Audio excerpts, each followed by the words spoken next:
Hi friends, SN creations by Tahi എന്ന നമ്മുടെ ചാനലിലേക്ക് എല്ലാ കൂട്ടുകാർക്കും സ്വാഗതം. ഇന്ന് നല്ല സിമ്പിളായിട്ട് ചെയ്യാൻ പറ്റുന്ന ഒരു നെക്ക് ഡിസൈനാണ് കേട്ടോ ചെയ്യുന്നത്. അപ്പോൾ നമ്മുടെ പാറ്റേൺ ഇത് അവിടെ കറക്റ്റായിട്ട് ഡ്രോ ചെയ്ത് വെച്ചിട്ടുണ്ട്. നല്ല റൗണ്ട് നെക്ക് മാർക്ക് ചെയ്ത് കൊടുത്തിട്ടുണ്ട്. നെക്കിൻ്റെ താഴത്തുനിന്ന് ഏകദേശം ഒരു നെക്കിൻ്റെ ഒരു 1/4 ഭാഗത്തോളം നമ്മളിതുപോലെ ഈ ഒരു ഷേപ്പിന് വരച്ചെടുത്തിട്ടുണ്ട്. ഒരു 2.5 to 3 ഇഞ്ച് വരെയാണ് ഈ ഒരു ലെങ്ത് നമ്മൾ കൊടുത്തേക്കുന്നത് കേട്ടോ. അപ്പോൾ നമ്മുടെ നെക്ക് ഞാൻ പറഞ്ഞു റൗണ്ട് നെക്കാണ്. അപ്പോൾ ഈ ഒരു സൈഡ് ഫുള്ളും ഇതുപോലെ റൗണ്ടായിട്ട് തന്നെ വരും. താഴത്തെ പൊസിഷനിൽ വരുമ്പോൾ ഞാൻ പറഞ്ഞല്ലോ 3 ഇഞ്ചാണ് കൊടുത്തേക്കുന്നത്. അവിടെ നിന്ന് നമ്മുടെ ഷോൾഡർ പൊസിഷൻ വരുമ്പോൾ ഒരു 1/4 ഇഞ്ച് to 1 ഇഞ്ച് വരെ വരുള്ളൂ കേട്ടോ. അപ്പോൾ ഈ ഒരു ഷേപ്പിന് ഇങ്ങനെ കർവായിട്ട് തന്നെ വരച്ച് നമ്മുടെ ഷോൾഡറിൽ ജോയിൻ ചെയ്യണം കേട്ടോ. പിന്നെ നമ്മൾ കുറേ റൗണ്ട്സ് അതിൻ്റെ ഉള്ളിൽ വരച്ചിട്ടുണ്ട്. നമുക്ക് സെൻറ്ററിൽ ഒരു കട്ട് ബീഡ് വെക്കുക. അതിനെ കവർ ചെയ്യുന്ന രീതിയിൽ 5 or 6 കട്ട് ബീഡ് വെച്ച് ചെറിയ ചെറിയ റൗണ്ട് ഫ്ലവേഴ്സ് മാത്രം ചെയ്തെടുത്താൽ മതി കേട്ടോ. സിമ്പിളാണ്. ഒരു ചെറിയൊരു പാക്കറ്റ്, ഒരു 10 രൂപയുടെ ഒരു പാക്കറ്റ് ബീഡ് മാത്രം മതി കേട്ടോ നമുക്ക് ഈ വർക്ക് ചെയ്യാനായിട്ട്. വളരെ സിമ്പിളാണ്.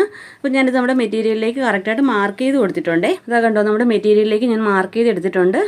ഞാൻ എൻ്റെ നെക്ക് എടുത്തേക്കുന്നത് 5.5 ഇഞ്ച് ലെങ്തും 6 ഇഞ്ച് വിഡ്ത്തുമാണ് എടുത്തേക്കുന്നത്. നെക്കിൻ്റെ തണ്ട് ഈ ഒരു പോർഷനിൽ നിന്ന് നമ്മളിതുപോലെ ഒരു 3 ഇഞ്ചിൽ ഈ ഒരു ചെറിയൊരു സ്ട്രൈറ്റ് ലൈൻ വരച്ചിട്ടുണ്ട്. അവിടെ നിന്ന് കർവായിട്ടാണ് നമ്മുടെ ഷോൾഡറിൽ ജോയിൻ ചെയ്തേക്കുന്നത് കേട്ടോ. അപ്പോൾ ഇനി നമുക്ക് മെറ്റീരിയൽസ് നോക്കാം. അപ്പോൾ ഞാനിത് ചെയ്യാനായിട്ട് ആൻറ്റിക്കിൻ്റെ കട്ട് ബീഡ്സ് മാത്രമാണ് കേട്ടോ എടുത്തേക്കുന്നത്. പിന്നെ നമ്മുടെ മെറ്റീരിയലിൻ്റെ same colour normal same thread, കോട്ടണിലോ ജോർജറ്റിലോ ഏത് മെറ്റീരിയലിലോ ആണെങ്കിലും നമുക്ക് ഈ ഒരു നെക്ക് ഡിസൈൻ ചെയ്തെടുക്കാവേ. അപ്പോൾ ആ ഹാൻഡ് വർക്ക് അറിയാത്തവർക്ക് പോലും വളരെ സിമ്പിളായിട്ട് ചെയ്യാൻ പറ്റുന്നൊരു സിമ്പിൾ ഡിസൈനാണ്. അപ്പോൾ എല്ലാവരും ഒന്ന് ട്രൈ ചെയ്ത് നോക്കണം കേട്ടോ. അപ്പോൾ നമുക്ക് എങ്ങനെയാണ് വർക്ക് ചെയ്യുന്നത് നോക്കാം. അതിന് മുമ്പായിട്ട് നിങ്ങൾ ആദ്യമായിട്ടാണ് എൻ്റെ ചാനൽ കാണുന്നതെങ്കിൽ നമ്മുടെ ചാനലൊന്ന് മറക്കാതെ സബ്സ്ക്രൈബ് ചെയ്യാനും തൊട്ടടുത്തുള്ള ബെല്ലൈക്കൺ ഓൾ എന്ന ഓപ്ഷൻ എനേബിൾ ചെയ്യാനും മറക്കരുതേ. വീഡിയോ ഇഷ്ടപ്പെടുവാണെങ്കിൽ ഒന്ന് ലൈക്ക് ചെയ്തേക്കണം കേട്ടോ.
ഓക്കെ, അപ്പോൾ കണ്ടോ, ഇതുപോലെയാണ് നമുക്ക് ഈ ഒരു ലൈൻ ഫുള്ളും ചെയ്തെടുക്കേണ്ടത്. അപ്പോൾ നമ്മൾ മാർക്ക് ചെയ്ത് കൊടുത്തിട്ടുണ്ടല്ലോ, ഈ ഒരു കർവായിട്ട് മാർക്ക് ചെയ്തിരിക്കുന്ന ഈ ഉള്ളിൽ ഫുള്ളും നമുക്ക് ഇതുപോലെ തന്നെയാണ് കട്ട് ബീഡ് വെച്ച് ചെയ്തെടുക്കേണ്ടത്. ഫൈനൽ ലുക്ക് എങ്ങനെയാണെന്ന് നോക്കാം.